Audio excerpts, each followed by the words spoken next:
Bismillahirrahmanirrahim. Elhamdülillah ve salatu ve selamu ala Resulillahi sallallahu aleyhi ve sellem.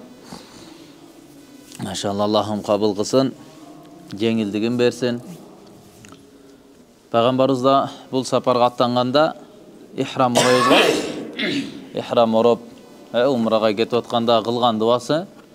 Allahumma inni uridul umrata fayassirha li ve taqabbelha minni. O Allah, men umra kılууну kaladım, umraga niyet kıldım. Umra amalın jasooga niyet kılıp mına uşul ihram amalına gelip jatam. Fayassirha li ve taqabbelha minni. Аны maga жеңил kılgın, jana menden kabul kılgın dep эки nersени дуа кылганда. Жеңилдигин сураган, jana Allah'tan kabul kılууsun сураган. Demek har bir nerse Allah жеңил kılbasa, al nerseni kılуу adamga mümkün emes. Allahumma la sahla illa ma ja'altahu sahlan ve ente tec'alul hazna sahlan idha şi'ta. Kıyınçılık, musibat kelgen uçurda kimdegim uşul duanı okuy turgan bolsa, uşul duaga beken bolsa, sözsüz Allah Taala ошол adamның kıyınçılığını жеңилчиликке, кайгысыны кубанычка айлантып берет. Al dua qanday? Allahumma la sahla illa ma ja'altahu sahlan. O Allah, sen жеңил kılgan işten başka hiçbir жеңил nerse yok. Sen kaygı kapanın bardığın, kıyınçılıktın bardığın жеңилчиликке, кубанычка айлантып salasың, kaçan da sen kalagan ele olsun. Kalap ele koysan, bardık kaygı kubанычка aylanat. Mümkün emes nerse mümkünge aylanat. Sen bardığın ya Allah жеңилдикти özüň payda kıluvçu zatsың degen Peygamberimizin duası da. Şondan umraga da çıkıp atkanda Peygamber şunu suragan eken de, Allah şu umra saparın bizge жеңил kıl. Uşul amaldарды kılууga, özün kalaganday жүрүүгө, толук кандуу ички сырткы амалдардын бардыгыны, эрежелерини сактоого өзүң жеңил кылгын. Болбосо бизден колдон келбейт. Шайтан бар, напси бар, алсызбыз, жаман пейилдерибиз бар, кыйын. Андай болуш. Ya Allah, özüň жеңил кыл. Wa taqabbelha minni, jana menden muну кабыл кылгын. Menden özüň kabul kılgın dep surangан. Sebep negizgi nerse Allah'tın aldında kılgan işimiz kabul kabul emes boşo masele da. Namaz okup koyu masele emes. Orozo karmap koyu masele emes. Жақсы işlerdi kılıp, kayrımdılık işlerdi jasap, meçitlerdi salıp, ellerge jardam berip koyu masele emes. Oşol kılganыңыз kabul bu je kabul emes boşol eң negizgi masele da. Oşon üçin Peygamberimizdin aytkan sözdörü jana dualары bul adamga davat. Jana ошондой эле сабак. Алардан биз ала турган сабактар кыска нуска болгон да. Эки эң маанилүү, маңыздуу нерсени сурап атат. Жеңил кылып бер, жеңилдигиңди бер. Сенин колдооңсуз болбойт бул нерсе. Жана кабыл кыл. Барып келгеним эле калып калбасын. Чарчаганым, убакыт коротконум, акча сарптаганым гана калбасын. Балким я Алла өзүң кабыл кылып, буга эмне убадаларды айткан болсоң, эмне сыйлыктарды айткан болсоң, ошонун баарын үстүнөн чыга турган деңгээлде, дүйнө ахиреттеги бунун пайдасыны көрө турган деңгээлде сапар кылгын деп Аллах Тааладан суранган экен да. Ошондон биз да ошону суранабыз. Аллахым иншалла сапарыбызды жеңил кылган болсун, жана сапарыбызды Аллахым кабыл кылган болсун. Ошон үчүн иншалла сабакка барбай туруп, сабакка катышпай туруп кылына турган сапар эмес умра. Даярдыксыз негиз урматтуу тууганым, ислам шариятында кайсыл эле амал болбосун, ошол амалды билбей туруп кадам коюуга рухсат жок. Ислам биринчи эле келгенде надандыкка каршы келген. Жахалат деп коебузга, надандык. Билбей эле билимсиздик менен адам баласы бирдекени жасай берүү. Үйлөнүштүн жол жоосун билбейт, үйлөнүп атат. Аял менен кандай мамиле кылыш керек билбейт, мамиле кылып жатат. Ата-энени кандай караш керек экен билбейт, карап жатат. Жумушту кандай кылыш керек билбейт, жумуш кылып жатат. Билбей эле кадам койгонго ислам шариаты рухсат бербейт. Ислам биринчи эле келгенде пайгамбарыбыз Мухаммад пайгамбарыбызга аят түшүп, аян келип, пайгамбарыбызды пайгамбар экендигини Аллах Таала милдеттендирип жатканда биринчи эле Жебраил периштенин пайгамбарыбызга берген буйругу икра, окугун деген сөз менен келген. Оку деген. Пайгамбар алейхиссалам ана биқари, мен окуй албаймын. Allah taraftan kayra, okuy albaymın, okuy albaymın, okuçu emesmin, okuştu bilbeymin dep. Peygamber Muhammed sallallahu aleyhi ve sellem peygambarçılık, peygamber bolgongo çeyin, peygamber bolgondon giyin dağı, göz jumganга çeyin, bul jalgan dünyeden koş aytkanга çeyin, peygamberimiz okuştu, жазышты bilgen emes. Пайгамбар окуп жазышты билген эмес. Мисалы Сулху Худайбияда баягы 6-хижри жылы Мединага көчкөндөн 6 жыл өткөндөн кийин пайгамбар сахабалар менен биргеликте умра кылабыз деп Меккеге аттанышат. Анан жолдон Мекке мушриктери жолдон тосуп алып өткүзбөй коет пайгамбарыбыздычы. Анан ошол жерде кыскасы келишим түзүлөт. Ошо Сулху Худайбия деп аталып калган. Худайби деген жерде ошол жерде келишим түзүлгөн да. Келишим эми мусулмандарга бир шылдыңдоо катарында бир келишим болуп калган. Бардыгына бир тараптуу болуп калганда мусулмандардын укугу каралбастан мушриктердин гана Меккедеги ошол учурдагы Кудайга шерик кошуп жүргөн туура эмес ишенимдеги исламга келе элек адамдар ошолордун гана кызыкчылыгы каралып калган да. Сахабалардын пайгамбардын кызыкчылыгы каралган эмес. Ошол келишим түзүлгөн учурда ошондо сахабадегилер Мухаммад пайгамбар атын жазат да. Атын жазганда Расулулла Алланын пайгамбары деп жазат да. Десе анан кийин Мекке мушриктер айтат, ушуну өчүр дейт да. Мына биз ушуну ынанбайтабыз ушул жерине. Ушул жерде бизде келишпестик болуп атпайбы? Алланын элчиси дегенде өчүр, бул жерде чогуу келишим болуп атат, мону өчүр деп туруп алышат да аларчы. Сахабалар, Азирети Али радыйаллаху анху башкалар жазып аткан адамдар, алардын мындай жүрөгү жол бербейт да аны өчүргөнгөчү. Себеби алардын саны да көп турат. Кудайга толук таянып турат. Алар өлүмдөн же бирдеке деген нерседен таасирленбеген адамдар болгон да. Анан алар ачууланып, Алланын элчиси кантип буну өчүрөбүз? Пайгамбарыбызга баш ийбестик эмес. Пайгамбарыбыз болгон адеби, сүйүүсү ошо сөздү айттырткан да. Кантип өчүрөбүз, Алла, Алланын элчиси деген сөздү өчүрөбүзбү десе, пайгамбарыбыз айткан сөзү, Али, көрсөт кайсыл жерде жазылып турат, мен өзүм өчүрүп коеюн. Демек окушту жазышты билген эмес деген сөз да. Пайгамбарыбыз умми деп коет. Умми дегенди мааниси сабатсыз деп которулбайт. Умми дегени окуп жазышты билген эмес, Аллахтын тарбиятын алган адам деп которулат. Мисалы, мен текебер десем, мага лайыксыз ат да бул текебер. Тура? Адамга дал келбейт. Текеберчилик лайыксыз адамгачы. Бирок Аллага ошол эле сыпат мутакаббир, Алланын ал өзүнүн сыпаты да. Алла менсинсе Аллага жарашат. Себеби ал бүткүл аламдын падышасы. Каалаганды каалагандай кылган зат. Эч кимге муктаж эмес. Бардык ошол затка муктаж. Ар бир нерсе келүүдө, бар болууда, жок болууда Аллага муктаж. Алланын сыпаты мутакаббир. Алла мен синген зат Аллах Таалачы. Ошондой эле да, мисалы менин акымда сабатсыздык, бул менин акымда эмне экен? Жазышты билбеген, окушту билбеген, менин акымда айып да. Бирок пайгамбарыбыздын акысындачы бул шарапаттуулук болуп эсептелет да. Эмне үчүн? Жазышты, окушту билбеген адам ушундай деңгээлде Куран аяттарын айтып атат. Ушундай деңгээлде адамга жолдомо берип атат. Ушундай деңгээлде акыл насааттарды айтып атат. Анын оозунан чыккан сөздөрдүн алдында дүйнө жүзүндөгү мен деген акыны, философу, башкасы бардыгы алсыз болуп калып атат да. Яны бул пайгамбарыбыздын пайгамбар экендигини далилдей турган бир ыкма болгон да. Пайгамбарыбыздын жазыш, окушту билбегендигичи. Яны маана биқари дегенде мааниси ошол да. Мен окушту билбеймин деген да. Оку десе мен окушту билбейм, оку десе мен окушту билбейм. Демек исламдын талабы эмне? Исламдын талабы биринчи күндөн баштап караңгылыкка каршы согуш жарыялаган. Караңгы жашабайлы. Билбей туруп эле иш кыла бербейле. Ар бир нерсени тактап, Азирет Омар радыйаллаху анху башчы болуп турган учурда базарды өзү жеке кыдырат эле да. Барып турган айтат эле, ким соода саттыктан илим билбесе чыккыла бул жактан, чыгарып салат эле. Соода саттыктан илим сурайт эле. Кандай соода саттык кылыш керек? Эмне алып атасың? Кандай сатып атасың? Кандай заказ кылып атасың? Ошону баарын тактап, ким билбесе чыгып кет дейт эле базардан. Үйрөнүп кел, анан кийин кыл. Ар кандай кылып эле адамдын акысыны жеп, башка кылып, адамга арам жедирип, андай кылбагын деп, баардык нерсени илимдин негизинде кылдыргандын аракетин кылат эле. Ошондон дин деп ошону айтат да. Дин деген эмне? Куран, хадис. Алланын каалоосуна ылайыктуу болгон нерсенин атыны дин деп айтат. Намазды өзүбүз билгенде окуй берсек, ал намаз эмес. Орозону өзүбүз билгенде эле кармай берсек, ал орозо эмес. Ошондой эле умра, ушундай чоң сапар, анан өзүбүз билгенде эле барып кылып кое турган нерсе эмес да. Ошондон умрага барар алдында, умрага баруучулардын баарына сураныч, сабакка сөзсүз катышыш керек.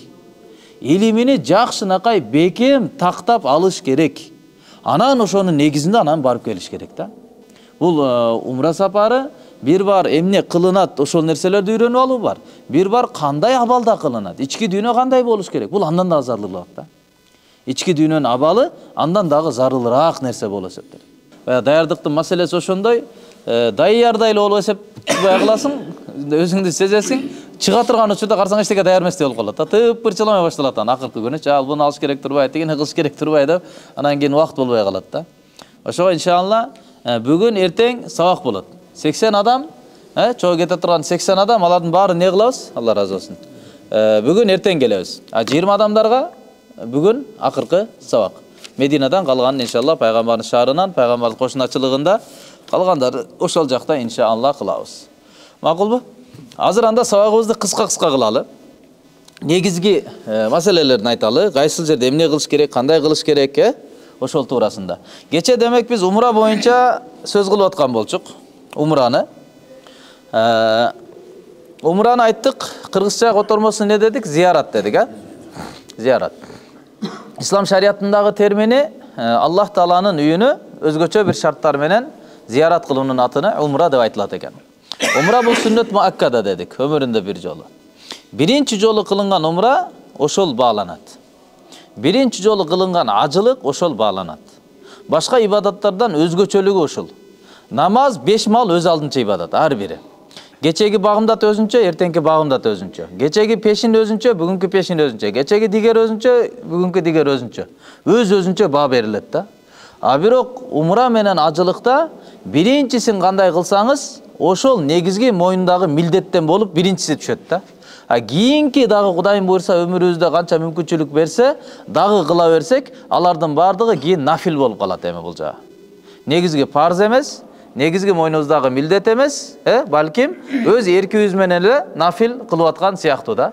Кандай эле мисалы 4 рекет парз пешинде мисалы окуйбуз, анан кийин нафилдерди каалашынча окусак боло берет, тоба намаз окусаңыз болот, башка намаздарды окусаңыз боло берет, кажет намаз бул нафил катары кеткендей, ошондой эле умра менен ажылыктагы биринчи кылынганы негиз да. Эгер ошо биринчи амалыны, биринчи сапарды жакшы сапаттуу кылып койсоңуз, дүйнөдөгү акыреттеги бардык маселе чечилет.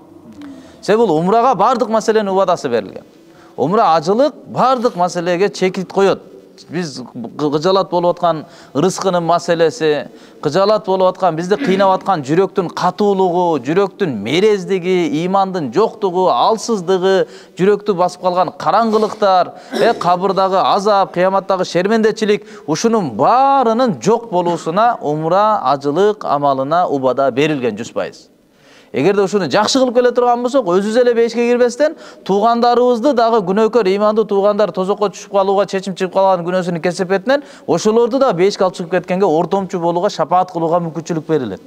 Ушундай деңгээлде Алланын алдында макам алып келебиз. Жөнөкөй эле адам эмес, башкаларды да бейишке алып кирип кете турган деңгээлде Аллага жакын болуп келебиз. Энеден жаңы төрөлгөн наристе эч бир күнөө жок. Ошондой деңгээлде күнөөдөн таптаза болуп келебиз. Кайра кайтып келгенде 16 марттан биздин жашообуз жаңы барактан башталат. Жаңы жашоо башталат.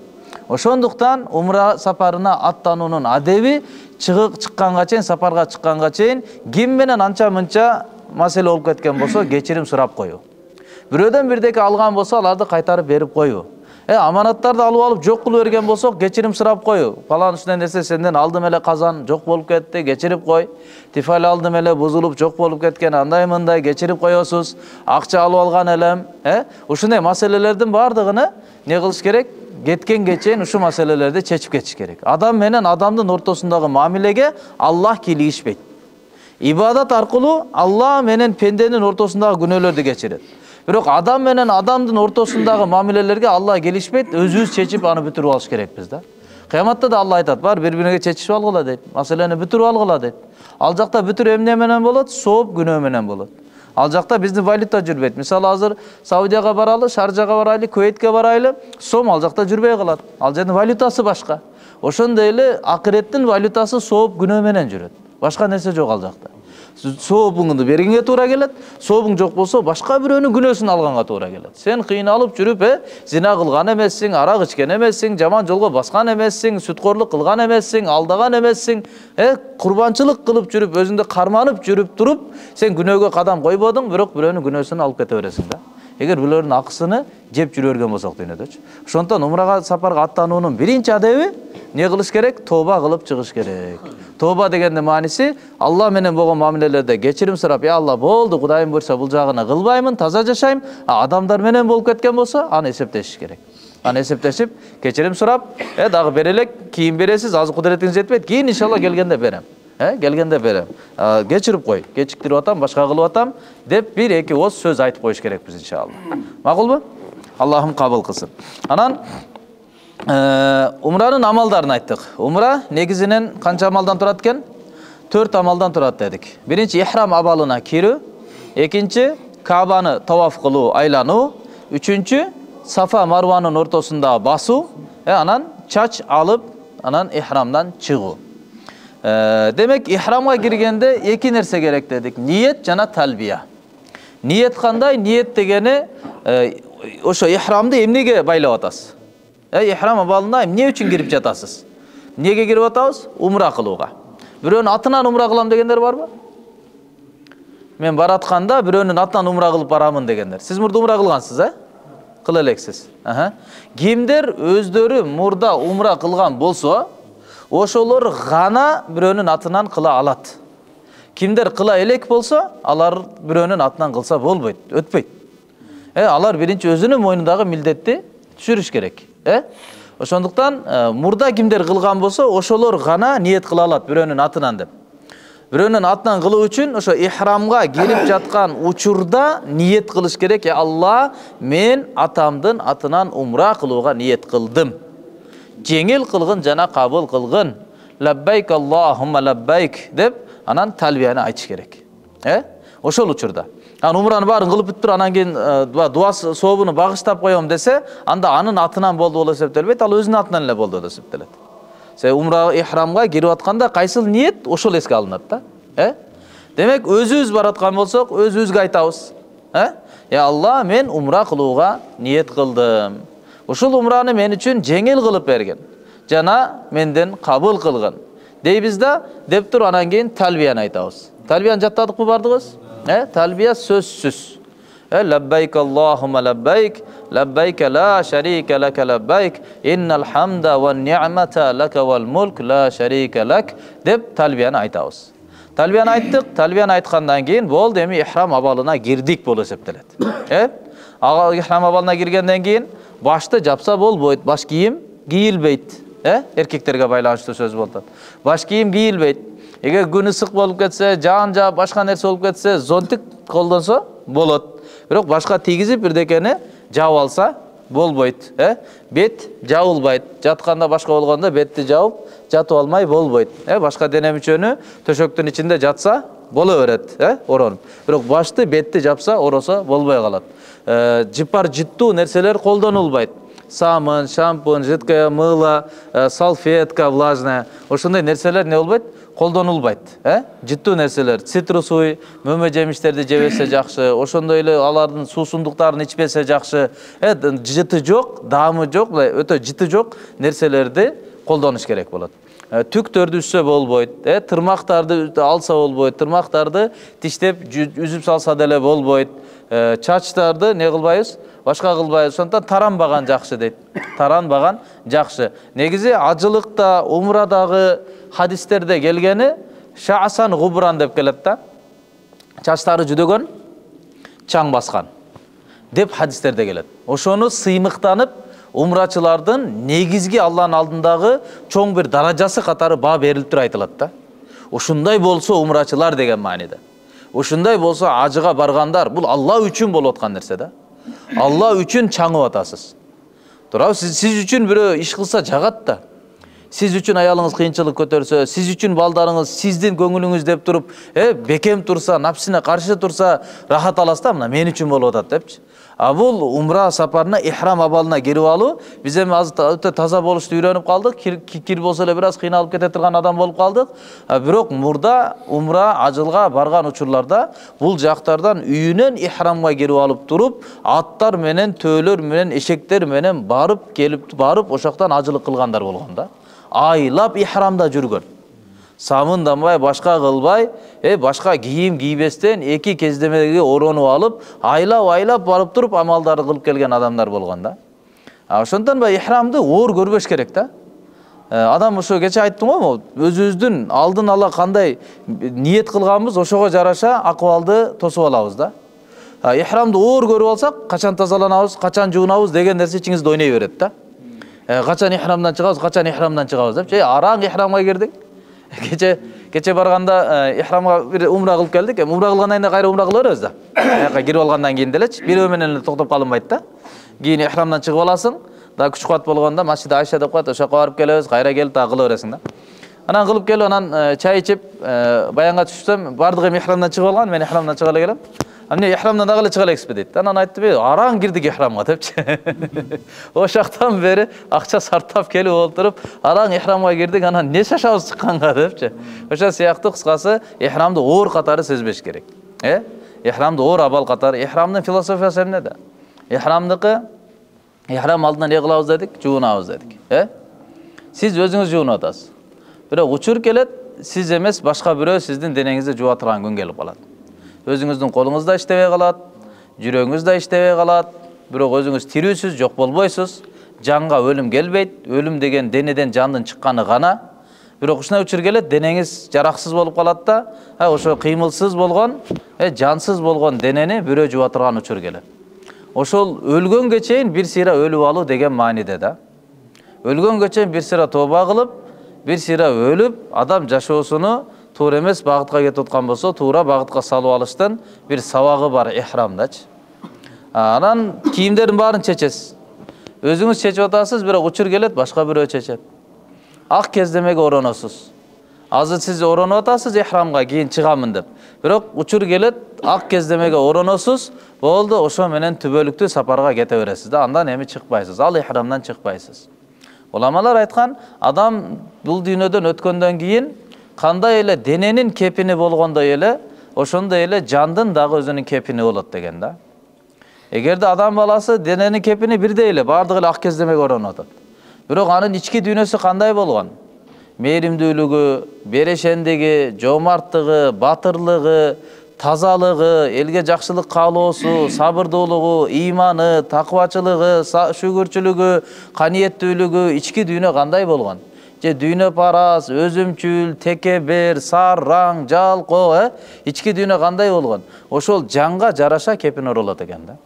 Эгер таза жан болгон болсо, саламаттуу жан болгон болсо, нурлуу жан болгон болсо, анда машалла бейиштин болгон төшөктөрүнөн кепин оролот экен да.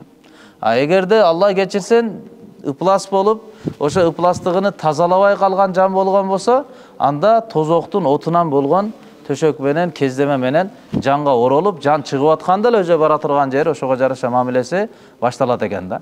Яни ихрамга кирип атканда ошол акыркы сапарыбызды элестетүү да. Акыркы сапарды элестетүү. Чоң-чоң алымдар айткан, пайгамбарлардын мээнети эмне максат болот эле? Пайгамбарлар келип, жашоосуна арнап, алар эмне максатта иш кылат эле десе, адамдарды өлгөндөн кийинки түшүнүккө тирүү учурунда алып келүү деген да. Өлгөндөн кийин кандай түшүнүк келет? Ошол тирүү учурда келип калсын деген да. Өлгөндөн кийин бардыгы эле адамга ушундай түшүнүк келет, Раббиржиун, Раббим бизди дүйнөгө кайтар. Кайра жашайлы, эми башкача жашайбыз. Яни тоба кылып баштайт адам. Башкача жашайм, соодамды туура эмес кылып жүрүптүрмүн, эми мен башкача кыламын. Үй бүлөмө туура эмес убакыт берип жүрүптүрмүн, эми башкача кыламын. Акчамды туура эмес колдонуп жүрүптүрмүн, эми мен башкача кыламын. Дүйнөгө мени кайтар, я Алла, эми башка адам болом. Кулк мүнөзүм башкача болот, адамдар менен мамилем башкача болот. Мени дүйнөгө кайтар, ата-энемди тигиндей кылдым, мындай кылдым деп адам баласы тоба кылып калат да. Мына ошол тобага алып келүү үчүн ихрам абалы да. Ихрамга киребиз, ошо өлгөнгө чейин, өлгөндөн кийинки түшүнүккө келип калыш үчүн. Тирүүбүз чоң бир неамат да. Өлүп калгандан кайра кайтар дегенден кайтпайбыз. Азыр машалла тирүүбүз. Ихрамга киребиз ушинтип. Ихрамга кирүү демек мейманканадан жуунуп, тазаланып алып, автобуска олтурдук, кеттик, микатка жеттик. Микатка жеткенден кийин не кылдык? Кирип 2 рекет намаз окудук, ниет кылдык, талбия айттык, анан салават окуп дуа кылдык. Ошентип иншалла не кылдык? Ихрам абалына кирип калдык. Ана ким айтат? Сиз айтыңызчы. Не кылат экенбиз ихрамга кириш үчүн? Ихрамга кириш үчүн биринчи ниет кылабыз. Ихрам орунубуз. Сафа марвада басабыз. Чачабыз. Ихрамдын өзүнө, ихрам абалына кирүү үчүн не кылат экенбиз? Умранын макул. Умра канча амалдан турат экен? 4 амалдан экен, Кайсыл? Ниет. Ихрамга кетебиз. Safa Marvada basып, Чач алдыру. Не қалып кетті? тавап қалды. Базарда айланабыз қалып кетті. Базарда айланабыз? Кабаны айланады екенбіз, аялдарда айланабыз. 4 амал екен. Қайсыл? Умра, ихрам, таваф, Сафа Марва, саи деп қояды. Сафа Марваны ұмытасың басы, анан чач алу. 4 амал. 4 амалды бүтірмейінше чач алғанға рұқсат жоқ. 4 амалды бүтіріп, чачты алып, шыққанға чейін ихрамдағы абалдарға қаршы нәрселерді қылуға рұқсат жоқ. Жуын албайсыз, чачыңызды бір ала албайсыз, тырмақ ала албайсыз, киім кие албайсыз, ихрамды чечіп, башқа киілген іч киім болу, башқа болу, носки болу, аларды кие албайсыз. Бұны бекем жаттап алыш керек, шу 4-төні. Көпчілік болады да. Бай қолып қал, анан бірдеке қыла қояды, таваф қылып бір чарчап кетеді. Құдай менен іші жоқ. Баласы жөн өткен, барып келің, атаке барып келің, барып алған, таваф қылып чарчап кетті, аттаңдыра некеқті қарады, хажы бақшы көрбей қалды, кетті мейманханаға, барып тарс киініп алып жатып алады. Ертесі күн анан жүрегі өйкі, анан келіп сұрайды, шынды болып кеттілі, не олды әмі бияғы депші. Егер шындып чарчап кетсеңіз дағы, ақырын бекініп барып алыңызда, барып жатыңыз, бирок киінбеңіз. Сен ихрам абалындауыз. Ушул 3 амал бүтмөйүнчө, анан чачты кырдырмайынча ихрамдан чыкпайсыз. Ихрамдагы запретный нерселер, тыйылган болуп тура берет. Аларды кылбай, 1 жыл жүрсөңүз дагы ошондой абалда жүрүш керексиз. Пока бул амалдарды кылып чыкмайынча. Амалдарды кылып чыкмайынча башка нерсени кылганга рухсат жок. Кыргызстанга келип алсаңыз да ошондой эле жүрөсүз. Кайра барып аны кылмайынча. Демек, не кылат экенбиз? Биринчи ихрамга кирип алабыз. Кирдик уже болду, башталды ал жакчы. Мындайча айтканда, запретная зона уже болду, запретное время биз үчүн, запретная ситуация болуп калды. Эми өтө абайлап жүрүш керек болуп калат. Анан экинчиси Каабада не кылат экенбиз? Таваф кылабыз.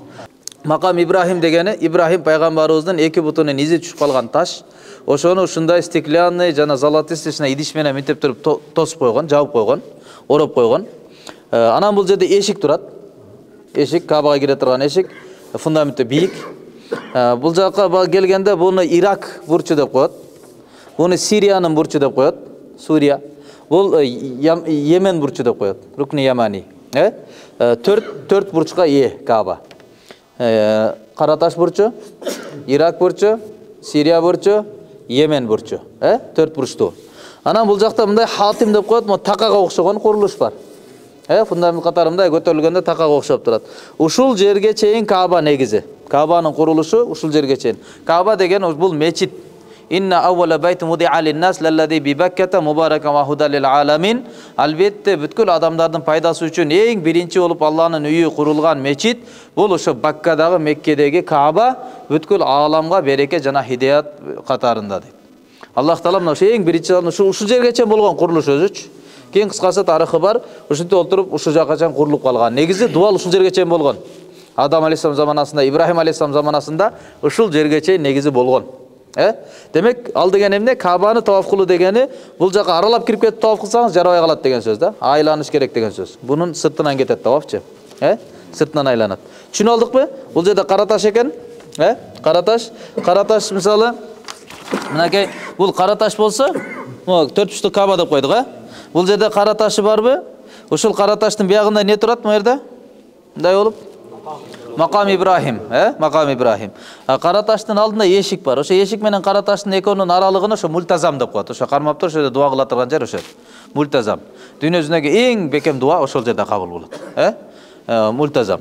Анан бул жагына мындай басканда бул жакта такачасы турат, Бияка ошо мизап но чыгып турат мындайынан. Мында айланып келебиз, айланып келгенде бул жак рукни Йемен бурчу, анан бул жак кара таштын бурчу, Бул экөө өзгөчө мааниге ээ да. Ушул жакта экөөнү билип алыш керекпиз. Демек, таваф кылабыз, 7 жолу ушуну айланабыз. Кайсы жерден башталат, каяка жеткенде 1 болот. Кайсы жерден баштайбыз? Кара таштан гана баштайбыз. Ага чейинкилер эсептелбейт. Сиз кара таштан өтүп алдыңыз да. Өтүп алып туруп анан кийин мындайынан айланып келсеңиз, эми башталат сиздики жок. Себеби сиз бияктан кирдиңиз да, мисалы мечиткечи, ар жактан кириле берет да. Ошондон кара ташка келгенден кийинки гана айланганы эске алынат, ниет кылган болсо ошондо да. Жөн эле айланып кете бербейчи, ниет кылып туруп. Турабыз, мисалы бул кара таш болсо, кара ташка жеткенге чейин ниет кылып келебиз. Кара ташка жеткенге чейин. Кантип, я Алла, умрага келдик да, ихрамдабыз, умранын тавафыны кылууга я Алла мен ниет кылдым. Сага иман келтирип келдим. Сенин китебиңди, сенин сөзүңдү тастыктап келдим. Сага берген убадамды аткарып келдим деп ниет кылабыз. Аллахумма иманан бика тасдиқан би китабик вафаан би ахдика деген дуалар, яны кыргызча эле. Я Алла, сага иман келтирип, китебиңди тастыктап, сөзүңө ишенип деген маанада китебиңди тастыктап, жана сага берген убадамды аткарып келдим, я Алла деп ниет кылып баштайбыз да. Hazreti Umar radıyallahu anhu kara taşты öptü. Kara taşты öpüp durup anan keyin aytты, İslam деп koydu. Kara taşты öpüp durup anan aytты, o taş dedi. Men bilemin sen bir jaralgan bir mahluksun. Fayda dağı bere albaysın, ziyan dağı bere albaysın.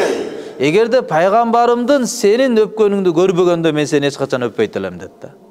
Dep anan artına karşı Hazreti Ali'ni görüp kaldı. Hazreti Ali meni mayekteship Hazreti Ali aytты, o Umar dedi, Amirul Mu'minin, mo'minlardın başçısı. Bu kara taş dedi, fayda dağı beret, jana ziyan dağı beret dedi.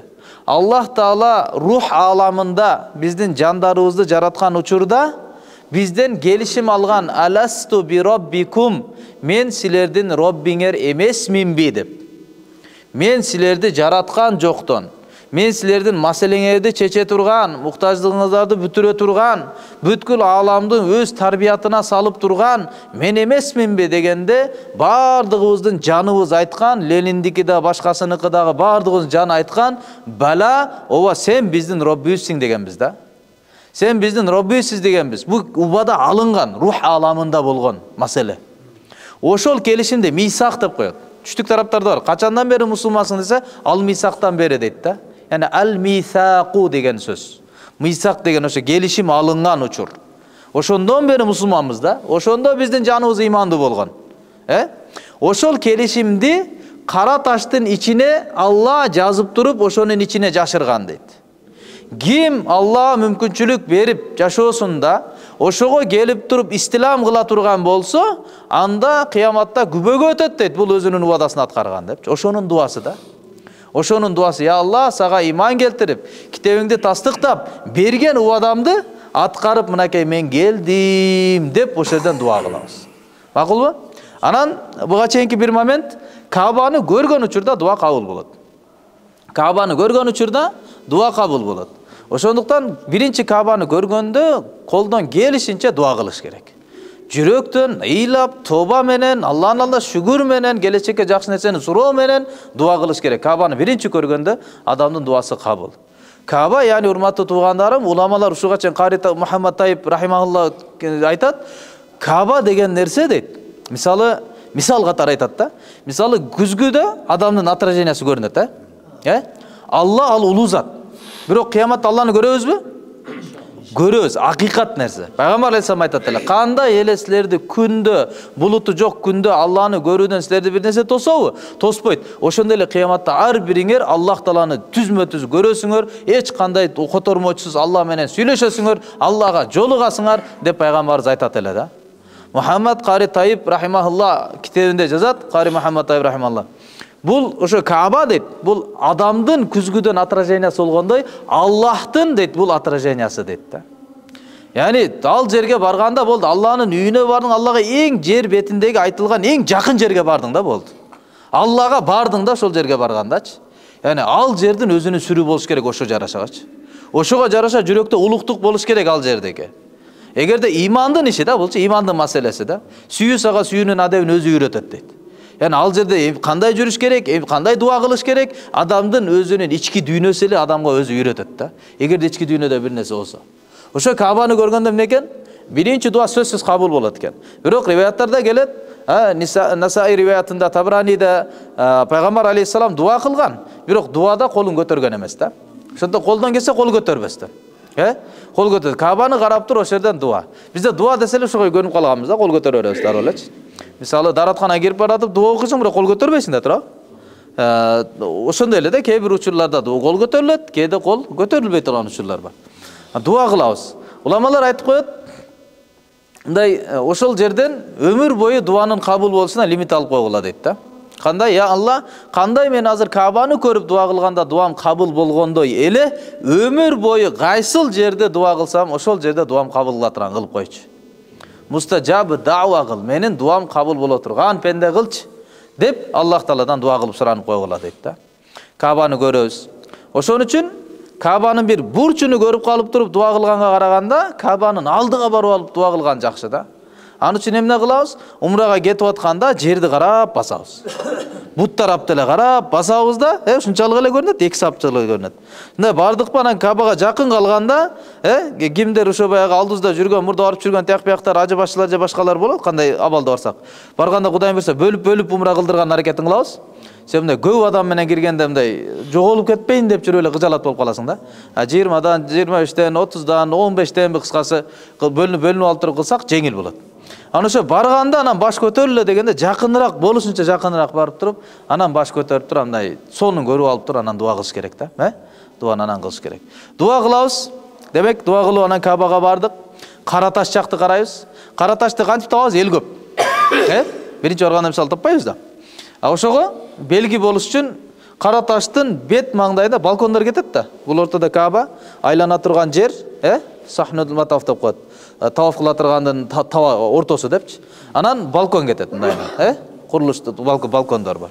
Ошол кара таштын бет маңдай урулуш жагына жашылдан лампочкаларды коюп койгон мындай светильниктерди. Ошол баягы старт болуп турат. И финиш дагы ошол.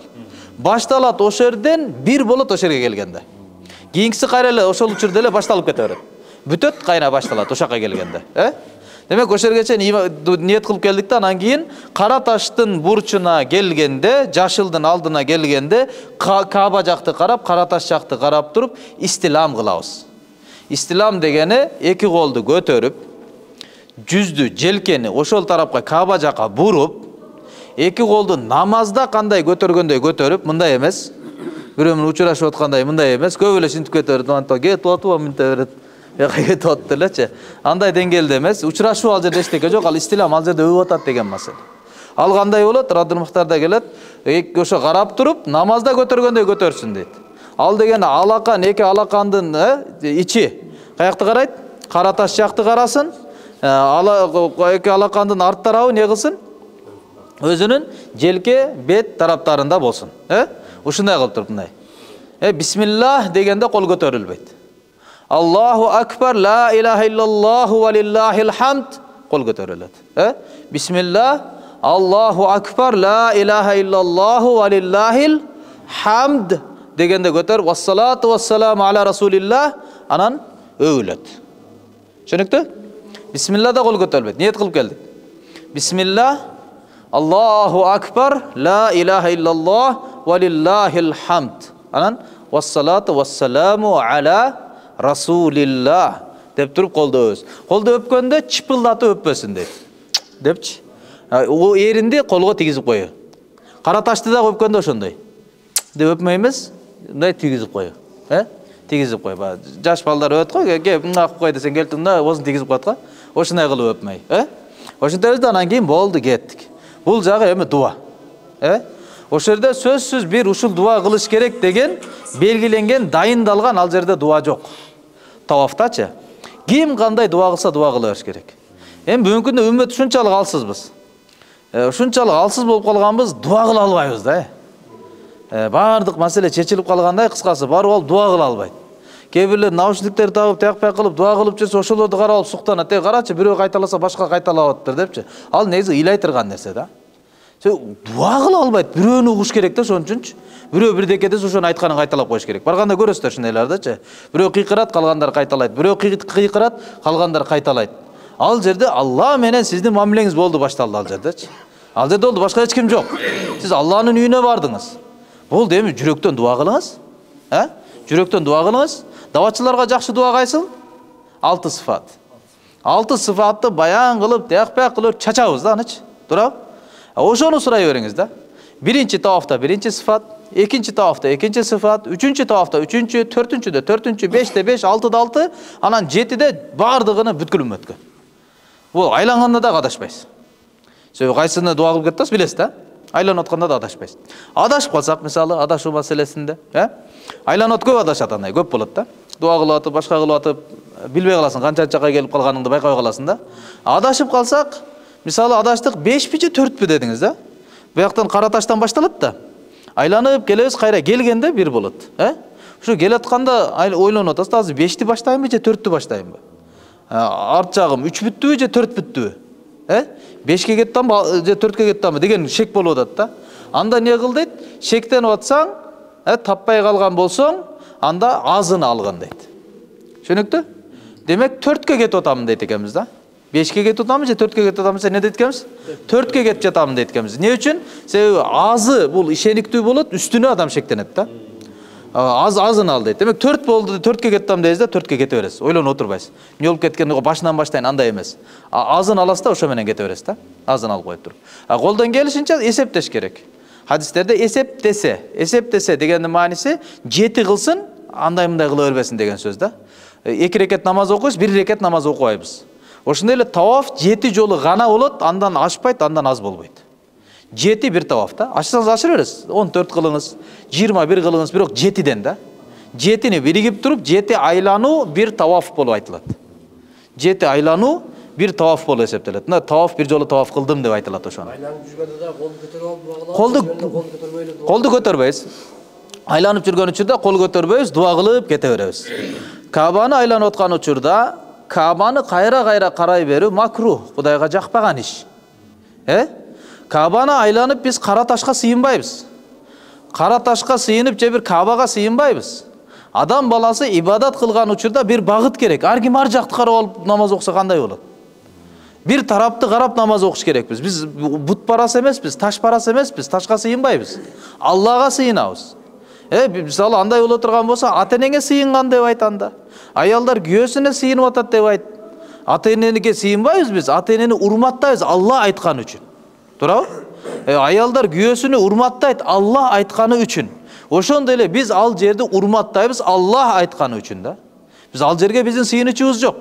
Ал жерден пайда зыян күткөн жерибиз жок. Ал жакка келип алып туруп, сыланып, сыйып алып, өзүбүзгө сүртүп бирдеке болуп калат дегенибиз жок. Биз Алланын айтканын кылып атып, Аллага таянып атабыз. Алла убада берди, Алла сөз убадасын аткарат депчи. Адамга бир багыт керек да. Ибадат кылыштын бир жер керек адамгачы. Ошол жер эң улуу жер болуш керек. Шек күмөнсүз бүткүл тарыхтардын келими Каба эң биринчи жаралган жер. Эң биринчи Аллах Тааланын үйү.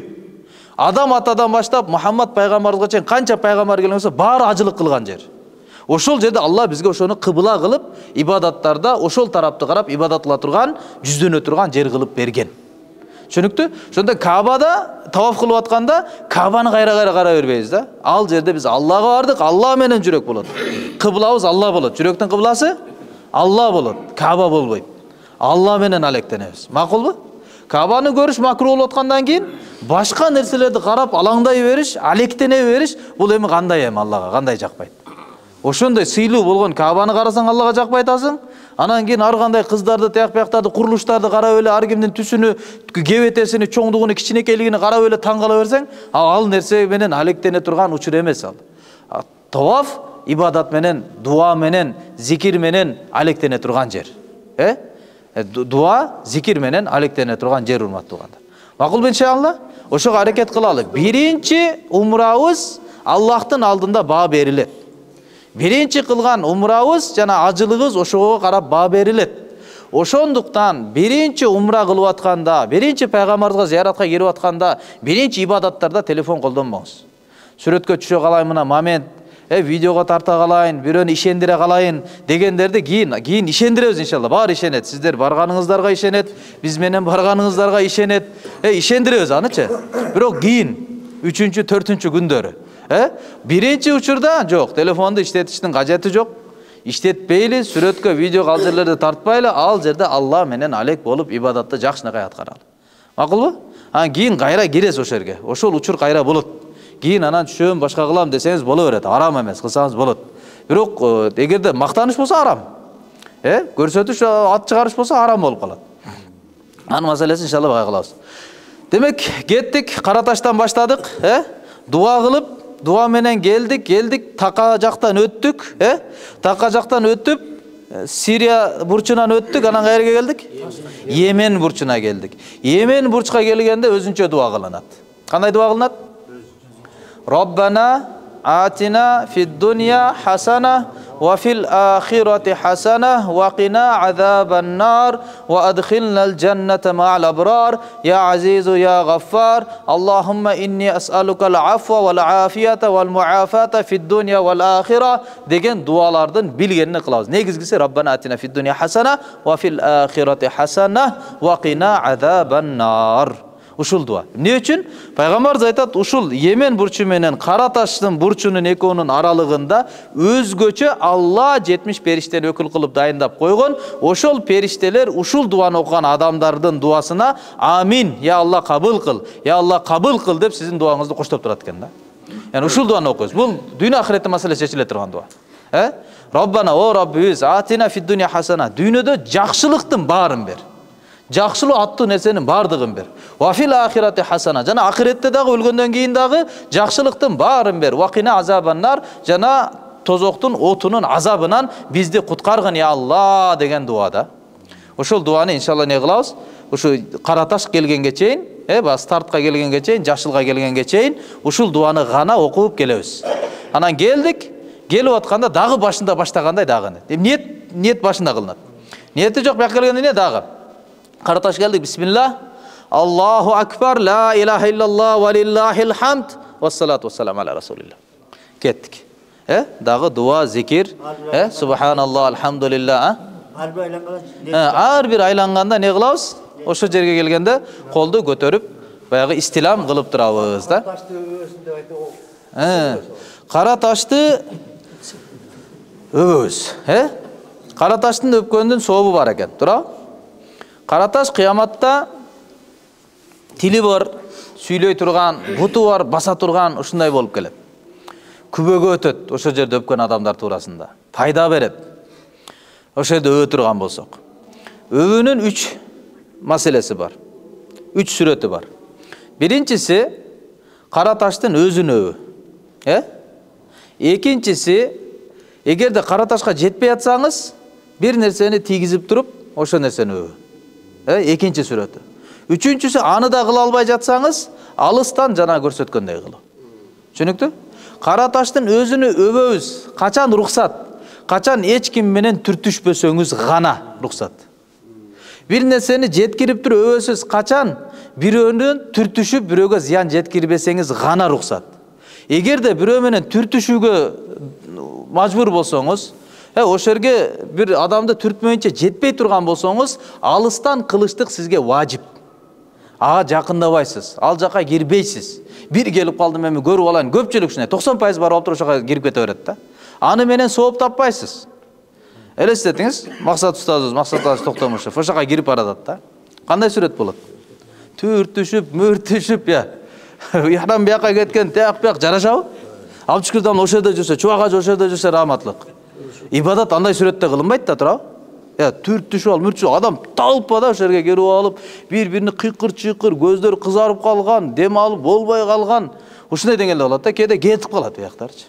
Ихрам аяка кетип калган, бияка кетип калган. Аялдар кирип алат, Алла кечирсин. Аялдарга жакшынакай айтып койгула, аяка вообще жакындабасын. Түртүшүп, аял эркек кысылып жерген жерде андай жерде ибадат жок. Кенен жерде кылсын, колдон келсе кенен жерде таваф кылсын. Аялдар кирип алат, жолуктар кетип калат. Кирип алат, ошол жерде турган адамдар болсо 1% аялдар аяктан, бияктан кирип алышат аялдар дагычы. Анда ибадат кылынбайт. Ал жөн эле баягы адамдын не деп коет, руханий күйүүсүнө алынып эле, алданып эле, не кылып аткан өзү түшүнбөй эле илимсиздик менен кылынып аткан амал ал жердечи. Ал кара таш өбүлөт, мурда өбүлчү, азыр эмес, азыр эл көп. Азыр аякка жете турган учур дагы жок. Дайыма адам. Ал жер бошобой турган болуп калган да. Ошондуктан ошол эле сооп, Алла айтып атат, шарият айтып атат. Ошол эле сооп болот алыстан кылсаңыз. Ошол эле соопту табасыз. Макулбу?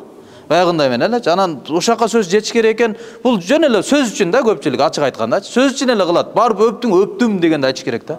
Мен өптүм, мынакей ушундай кылдым депчи. Бир казак баягы туускан ошо ажы башчысы айтып атат да. Күндө 5 жолу сүйөмүн дейт экен да, ошон бар болупчу. Десene kanti 5 жолу өбүп атасың десе айтат экен. Адамдар баары дейт жерге кетет го дейт, тоңкоюп дейт. Ошондо үстүнөн аттап барам да дейт, барып туруп өбөм дейт. Өпсөм эле солдаттар ыргыт бере тарткан дейт. Намаз менен да иши жок экен да анынчы. Эл намаз окуп атканда байкап турат экен. Баары рүкүгө сеждеге кетип аткан, сеждеге кеткенде урат экен да барып туруп өбөт экен.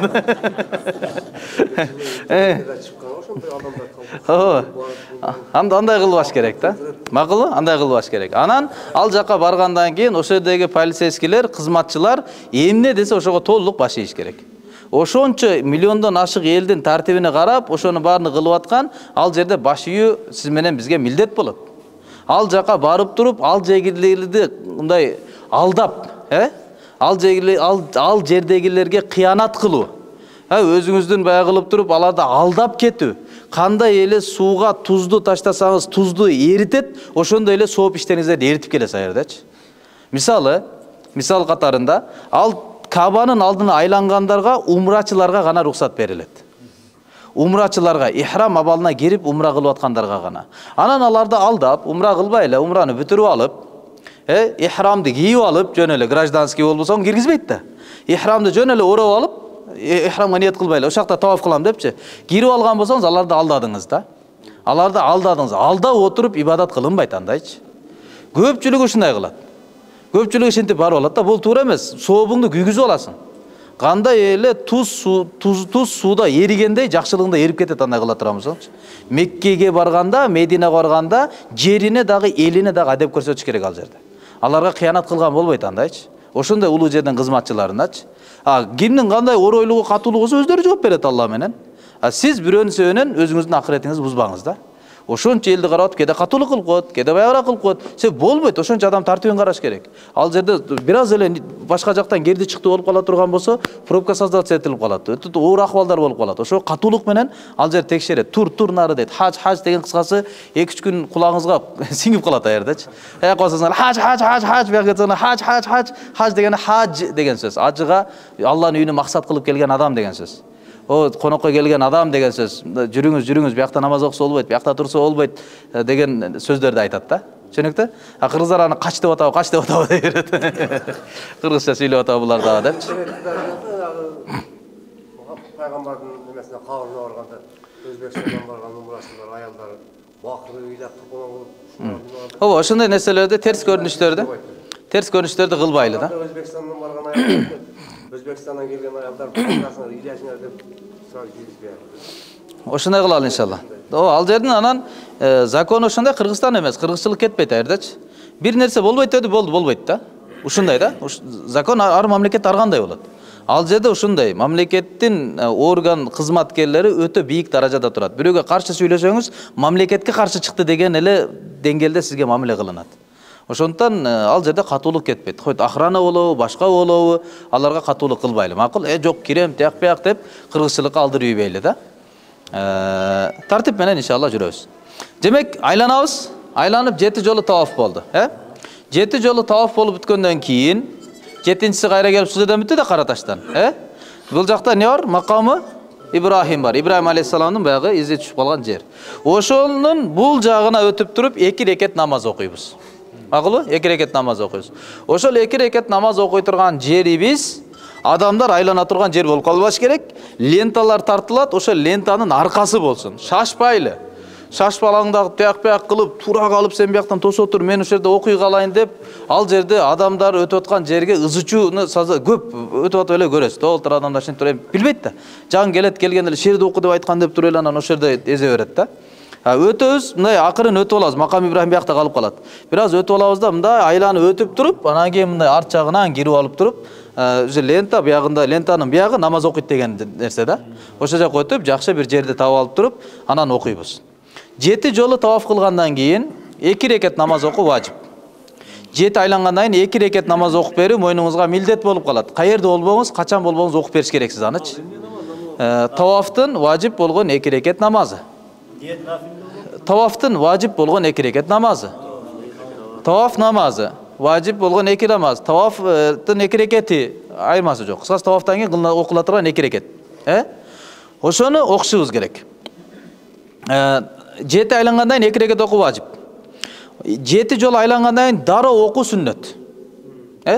Демек 7 жолу айланып, дагы 7 айланып кийин окусаңыз деле боло берет экен, бирок сүннөт тартип болбой калат экен да. Bir jet aylандыңыз, дагы jet aylандыңыз, намазсыз. Демек, 2 жолу 2 рекеттен окуп бересиң деген сөз да. А бирок jet aylангандан кийин дароо окуш сүннөт. Ал эми сиз менен Каабанын ортосунда Макам Ибрахим боло турган жерде окуш бул мустахаб, жакшыраак, сооптуураак. Ошол жер. Ошол жерге жетем деп, эл көп болсо же аялдар болсо ошол жерден түртүп туруп алган ал болбойт. Сен мустахаб эле ошол жерде окусаң жакшыраак да. Башка жерде окусаңчы боло берет. Түшүнүктүү? Ошону эске алабыз. Колдон келсе ошонун астында окуш керек, сооптуураак болот. Бирок ыза бербей, башка болбой, аялдар менен түртүшпөй да. Мына кененчиликти карап туруп. Кеде болот да, кеде мисалы 180, 200, 200дүк жамааттар келет да, даң турганда эле орун болбой калат сен окуй турган учурдачы. Жай калбай калат жанагы жердечи. Ошого мындай карап туруп намаз окулат. Макул? Кеттик. Жети бүттү. 2 рекет намаз окудук.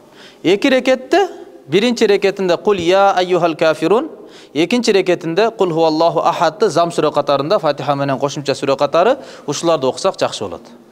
Окуп бүтөбүз шашпастан, акырын окуп бүтүп алып туруп, анан отуруп алып не кылабыз? Дуа кылабыз. Каабаны карап алып, Каабага жүздөнүп алып дуа кылабыз. Дуа кабул боло турган учур. Кол көтөрүп дуа кылабыз. Кадимкидей намаздан кийинки дуадай 2 рекет окуп бүтүп алып, ошол жерде ыйлап, кенен дуа кылып, бир сыйра чарчактарды түшүрүп, ошол жерде дуа кылабыз иншалла. Анан бардыгыбыздын кыблабыз бир Кааба болсун, экинчи умра башчы, ажы башчы болсун. Эле? Кабардар болуп турайлы. Не деп атат, кеттик деп атабы, каякта жүрөт. Адашуу неден чыгат? Өзүнчүлдүктөн чыгат көбүнчө. Тартипсиздер көбүнчө адашат. Өзүн билем, анан кийин өзүнүн характерине алдырып, тякпак кылып аткандар ошолор жок болуп кете берет да. Бардыгыбыз элпек бололу да, бир адамды эле карап турсак адашпайбыз. Каякка жүрүп атат, эмне болуп атат, ошонун аркасынан эле чосок эле болду, адашпайбыз да. Адашуунун маселеси жок болот. Анан дуа кылалы, дуа кылып, анан адашуу маселесинде бир адашып кетти. Эмне кылабыз? Издебейбиз. Алдын эле айтып коеюн, издебейм эч кимди. Сиздер дагы издебейсиздер. Ал жерде жоголуу деген жок, жоголуу ажылыкта болот, жөн эле паникада. Канча бардык, мына практикада көрүп атабыз, жөн эле паника 2-3 саат ызычы болот деген, ай табылыптыр деген башталат да. Анан тиги жоголгон келип алып сөгөт баласынычы. Эмне группанын баарын ызычы кылдың, мен уят кылып, тякпак, ибадат кылып аттым да, мен дуа кылып аттым да деп келет да. Ал ибадаттын жери жоголбойт. Кичинекей эле жер, мындай баштап чоң мечит, бирок кичинекей эле кыргыздар толтур, адамдар толтур, любойлук барып туруп эле мен ушундай Ильяс Дамла менен келдим, лидер умра компаниясы менен биздин гостиницабыздын аты ушул десең эле алып барып коет ал ким эле болбосунчу. Форманы кийип алалы. Ошо формада деле белги болот. Ар бир баягы умра компаниясы ошол жака катталган болот. Бардык полицейскийлер көрсө деле сизди байланыштырып коет. Макулбу? Кыскасы маселе жок да, жоголгон адамды эле паника калтырбасын, жоготкон адамды эле паника айланбасын да. Ажылыкта бардыгы аппак ихрам. Минага барганда көрөсүздөр, аппак гана палаталар, окшош. Көчө деген нерсе жок. Бир самок бир ориентированный бирдеке жок. Бардыгы бир жерде турат, ошакта жоголот. Бул мечиттин ичинде эмес. Макулбу? Бир күн деп жоголуп кеттим, ана мындай жоголуп кеттим дегендер бар, ал ажылык учурда боло турган нерселер. Бул умрада андай паникага алдырыштын кажети жок. Ошол жерде отуруп не кылабыз? Дуа кылабыз. 7 жолу таваф кылгандан кийин анан дуа кылабыз. Дуа кылып бүттүкпү? Дуа кылып бүткөндөн акырын өтүп замзам ичебиз. Замзам лима шурибала, замзам суусу эмне максатта ичилген болсо, ошол максатта орундалат. 100% ишенич менен дуаны кылып алып туруп, иншалла замзамды не кылабыз? Ичебиз. Дүйнөдөгү эң улук суу кайсыл? Эң улук суу бул Пайгамбарыбыз саллаллаху алейхи вассаламдын берекелүү манжаларынан чыккан суу. Бул өзүнүн заманасына чектелген нерсе. Пайгамбар алейхисалам өзүнүн манжасы менен сахабаларды сууга алган. Эң берекелүү суу ошол. Андан кийинки деңгээлдеги эң берекелүү суу кайсыл болот? Каусарбы? Бейиштеги, Махшар майдандагы, бейиштин баардын агып түшө турган негизги булак болгон Каусарбы? Пайгамбарыбыз үммөтүнүн суугара турган. Же Замзамбы? Десе уламалар айтат, Замзам дейт, улуктурат, берекелүү болот Каусарга караганда дейт. Замзам берекелүү дейт. Эмне үчүн десе, Пайгамбарыбыз Мухаммад алейхиссаламдын Аллага болгон эң сүйкүмдүү жери, ички дүйнөсү көкүрөгүн ачып жүрөгүнү жууган учурда бейиштен идиш алып түшүлгөн, бейиштен бычак алып түшкөн периште, бирок суу иштеткенде Замзамды иштеткен, Каусарды алып келген эмес бейиштен. Замзам менен Пайгамбардын жүрөгү 4 жолу жуулган, кадимкидей чыгарылып жуулган, тазаланып, кайра жүрөк салынган. Ошондон эң берекелүү суу бул не болот? Замзам суусу болуп эсептелет. Андан кийин Каусар болот. Анан кийин 4-деңгээлде Махмуд Кашкари мечитинин дааратканадагы суусу. Кийин Ал 4-нче деңгээлде турат. Яғни ар бир адамдын өзүнүн мекенин, өзүнүн жеринин, өзүнүн айылынын суусу ал үчүн башка жерге караганда берекелүү, жакшы суу болот да. Ошо суу менен чоңойдук, ошо сууну ичкенге дене дагы муктаж. Демек, замзам суусун ичебиз. Бул замзам суусу машаалла эң берекелүү, дуалар сөзсүз кабыл боло турган суу болуп эсептелет. Замзамды ичебиз ошо жерде дуа кылып тоюшунча. Барганда мен көп айтам да, бардыңызбы? Каабага көзүңүздү кандырыңыз. Ички дүйнөңүздү, ашказаныңызды замзамга кандырыңыз. Колуңузда дайыма Куран болсун, тилиңизде зикир дуа болсун, жүрөгүңүздө Аллах болсун, мээңизде бүткүл үммөт болсун. Ошондой сыпат менен кайтып келиш керекпиз ал жактанчы. Буга чейин мен үй бүлөм, тияк-пияк десе жок, эми баргандан кийин үммөттүн пикири менен кайтыш керек. Бүткүл элге кантип мен пайдалуу болом. Менин байлыгым, жумушум, жөндөмүм, жашоомдон бүткүл үммөткө канткенде пайда тиет. Ошондой негизде жашай турган, ойлоно турган адам болуп кайтыш керекпиз да ал жактан. Акыл замзамды иншалла болушунча ичели. Замзам менен ким эгерде ички дүйнөсүн толтура турган болсо, Аллах Таала ал ички дүйнөнү иманга, жакшылыкка толтурат. Замзамды ушундай ичкиле дейт, кабыргаңар кагашып кетсин дейт. Сүйлөгөндө оозуңдан замзам атып чыга турган деңгээлге чейин замзамды ич дейт. Замзамды көп ичүү имандын белгиси. Замзамдан баш тартуу эки жүздүүлүктүн белгиси. Эң берекелүү суу болуп эсептелет. Ошону ичебиз иншалла. Булагынан ичебиз. Ошо жерде Исмаил алейхиссалам калтырылган, ошо жерден атып чыккан. Ошо Макам Ибрахимден кийинки жердеги чыгып аткан жерден. Анан бир нерсе, сапардабыз, сапардын адеби муздак нерселерди колдонбоо. Жеңил, желпи тамак жөө, туурабы? Адам өзүнө оорута турган, кыйнала турган нерсе кылбасын да. Ошондо замзамда өтө муздагы бар, анан ноукөл деп коет, көк жазылып турат. Гайры мубаррат деп, муздатылбаганы дегенчи. Ошону ичели. Макул? Ошоктан басабыз, дагы чогулуп алып туруп, жамаат баары чогулуп ошол жерден. Анан дагы кетебиз. Кеттик, анан мындай дөңдөн барып туруп, каяка чыгабыз? Сафага чыгабыз. Сафа дегенде алыс бир жака барып эмес, Кабанын алдында эле. Мындай эле басканда эле Сафага чыгасыз. Макул? Сафага чыгабыз. Сафага чыгып туруп не кылабыз? Сафа, Марва дуа кабыл боло турган жерлер. Маккада, Меккенин ичинде ошол жерде 14 орун бар. 14 жер бар, өзгөчө дуа кабыл боло турган жерлер бар. Яны бул сафар дуанын сапары да. Дуа кылыш керек, дуа кылыш керек, дуа кылыш керек, дуа кылыш керек. Дуаңыз бүтүп калды, зикир кылыңыз. Аллахты эстеңиз. Пайгамбар саллаллаху алейхи вассалам айтат, таваф дейт, бул намаз сыяктуу дейт. Мислу сала, намаз сыяктуу. Илла аннакум татакалламуна фи, болгону бирок силер ошо тавафтын ичинде сүйлөйсүңөр дейт, сүйлөшөсүңөр дейт да. Ким сүйлөшө турган болсо, сүйлөй турган болсо, жакшылыкты гана сүйлөсүн дейт. Зарычылык болуп калса, сүйлөшпөй болсо, жакшылыкты гана сүйлөсүн. Бирок колдон келсе, не кылыш керек экен? Буга сүйлөбөстөн аракет кылалы. Таваф кылып атканда дарат менен кылуу шарт. Намаз сыяктуу дегени, намаздын шарттары кебиле сакталат, кандай дарат. Тавафта не кылат экенбиз? Дарат менен кылабыз. Макул? Ошондон умрага кеттик деп атканда жакшынакай даратты бекемдеп, бышыктап алып туруп анан чыгыш керек. Себеби ал мечит, чоң мечит. Мечиттин ичинде зара тияк-пияк болбойт, туалет курулбайт. Демек, дарат алам десеңиз чыгып кетесиз деген сөз. О сырт жака чыгып кетесиз. Кайра кайтып кириш, жаңы барган адам таппай калат уже. Каяктан чыкты, каяктан кириш керек. Чыккан жактан кайра кире албайсыз. Көп жерлери ошондой. Эл көп болгондо чыгууларды өзүнчө, кирүүлөрдү өзүнчө кылып тартиптерди салып коет. Башыңыз айланып калат. Ошондуктан тавафка кирип атканда даратты жакшынакай бекем алып алалы. Анан дарат сынып калган болсо айталы, унчукпастан акырын кылып коюп туруп, эми аксагалдар, акпаяктар акырын эми болуп калды деп Кудай кечир деп кылып коюп туруп анан чыгып кетпейли, макул?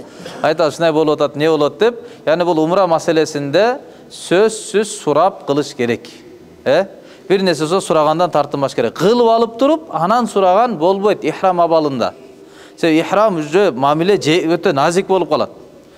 Туура эмес нерсе кылган сайын штрафка түшө бересиз. Штрафка түшө бересиз. Ошондуктан сурап туруп, ушундай кылсам болобу, болбойбу? Буну колдонсом болобу, болбойбу? Буну жесем болобу, болбойбу? Мындай болуп калды, ушуну кылайынбы же не кылайын? Ушундай учурда кандай кылыш керек? Сурап алып туруп, анан кийин иш кылалы. Макулбу? Тавафты 7 жолу кылдык, 2 рекет намаз окудук, замзам суусун ичтик, анан каяка кеттик? Сафага кеттик. Демек 2 амал бүттү. Ихрамдабыз, ихрам абалын сактап келатабыз, тавафты бүтүрдүк. Сафага кеттик. 3-чүсү башталды. Сафага келгенде, Сафага чыкканда да не кылабыз? Каба жакты карайбыз. Инна сафа вал марвата мин шааириллах فمن حج البيت ويعتمر فلا جناح عليه أن يطوف بهما ومن تطوع خيرا فإن الله شاكر عليم деген аятты оқимыз. Пайғамбар алейхиссалам абдау бима бада Аллаху бихи, Алла баштаған нәрсеменен баштаймын деп Пайғамбар алейхиссалату вассалам ушул аятты оқып шыққан Сафаға.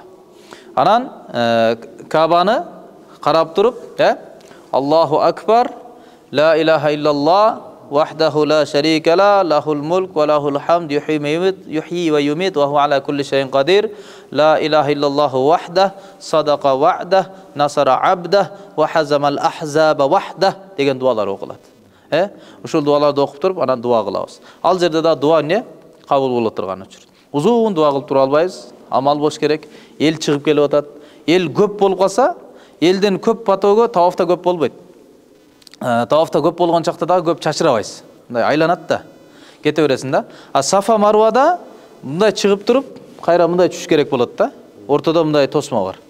Тосмо деген ошакта коляскачандар жүрөт. Ортодочу. Коляскачандарга өзүнчө эки ход коюп койгонда, мындайынан чыгып туруп кайра. Ошодо чыкканда, түшкөндө эл өтө көп болот да, жамаат ошодо кысылып чачылып кетет да. Ошолор бар. Ошо чыккан, түшкөн жерде контрол кылып коюш керек да. Алдыга кетип калбаш керек да. Мисалты көрдүңбү? Ажы башын болду. Андан алдыга чыкпа да.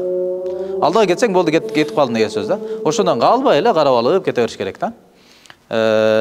Чыгабыз, эгер көп адам болуп калган болсо, көп дуа кылып тура бербейбиз, бая кылыпчы. Кетип атып эле походу дуа кылып кете беребиз. Кетип атып эле, кетип атып эле ла илаха иллаллах айтып, кетип атып эле дуа кылып кете беребиз. Токтосо, көп жамаат токтогондо пробка создаваться этилип баштайт бияктанчы. Басып кетип атып эле кылып кетиле берет. Макулбу? Дуа кылабыз, түшүндүкпү? Келдик, бир башталды, биринчи кеттик. Марва жакты карай. Кетип атабыз, үстүндө жашыл баягы светильниктер коюлган жерге келебиз.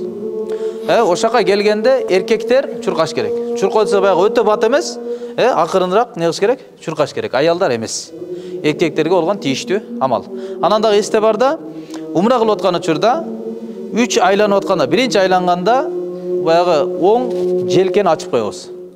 Ихрам эки кездемеден турат атпайбы? Астыңкы үстүңкү рида айзар болобу? Ошол үстүңкү кездемени бул жагыны алып туруп, колтуктан чыгарып, сол ийинге таштап коебуз. Оң желкени ачып коебуз. Анан биринчи 3 айланганда палуан бас кылабыз. Палуан бас. Макгрегорго окшоп басабыз мынтип алып. Төштү көтөрүп мынтип алып басабыз. Макул? Мынтип эмес да? 3-үчү палуан бас. Эркектер гана тийиштүү. Анан үчөөнү мисалы жамаат көп болуп калды, издихам, тыгылыш болуп атат. Андан мынтип турабыз да? Мынтип басабыз. Басып, 3-тө ушундай кылабыз. Анан 3 бүткөндөн кийин 4кө келебиз го. Ошака келгенде желкени жабып, анан жөнөкөй басып кетебиз. Бул Пайгамбар алейхиссалату вассалам Фатху Маккада Меккени колго түшүрүп, келип таваф кылганы умрага кирип келишкенде, адамдар айтышканда Меккеликтерчи, буларды Медина мурда Ясирип деп коет эле. Ошо Мединанын погодасы буларды оорутуп, буларды жүдөтүп салыптыр депчи. Жөн эле сөз бар, көрө албастыктын сөзү болгон да. Пайгамбар алейхиссалам айткан, желкеңерди ачкыла деген. Палуан бас менен басыла, көрсөткүлө ким экен депчи. Кандай алсырап калган ким экен деп туран желкени ачып алып туранан палуан бас менен кылып туранан кийин делой кылып туруп, мына ким ислам кандай, туура жашагандай, туура эмес жашагандай, ошол жерде көрсөткүлө деп туран 3 басканда баардык эркектер кирип алып туруп Меккени колго алып туруп, ушундай кылып басышкан да. Бирок эртеси күнү мээримдүүлүктү көрсөтүп баарын кечирип салган. Ошондой кылабыз иншалла. Анан кеттик, баягыдан бир аз чуркайбыз. Анан басып барабыз. Чуркаш мустахаб да. Чуркаш мустахаб. Барып анан Марвага чыгабыз, Сафадан артыр Марвага. Марвага чыкканда деле ошол эле. Инна сафа вал марвата мин шааирилла деген аятты окуп, дуаны окуп, дуа кылып алып, ал жактан дагы түштүк. Түшүп кайра Сафага келдик. Канча жолу болду? 2 болду. Бияка барганда бир тарап эле эске алынат. Кайтканда 2, макул. Кебилер барып келип туруп бир эсептеп алып, яман кыйналышат да. Тавафка салыштырып алыпчы. Баштаган жерден бүтөт 1 депчи. Жок, Сафа Марваныкы башкача. Сафадан 1 баштайсыз да, Марвага келгенде уже 1 болуп калат. Бир тарап эле. Экинчи тарап 2 болот. Бул жагы 3 болот. Бунун аралыгы узунураак тавафка карагандачы. Көбүрөөк басасыз. Анан ушинтип Сафадан башталып туруп Марвадан бүтөт. Бүткөндөн кийин анан акырын барып, чачты кырдырабыз, ошо менен ихрамдан чыгабыз. Макулбу? Бул бир жолу. 7-ни бир жолу кыласыз. 7. 1, 2, 3, 7ден. Таваф 7, бул дагы 7. Анан болду, чачты кырдырабыз. Субхана роббика роббил иззати амма ясифун ва саламун алал мурсалин валхамдулиллахи роббил аламин. Намаз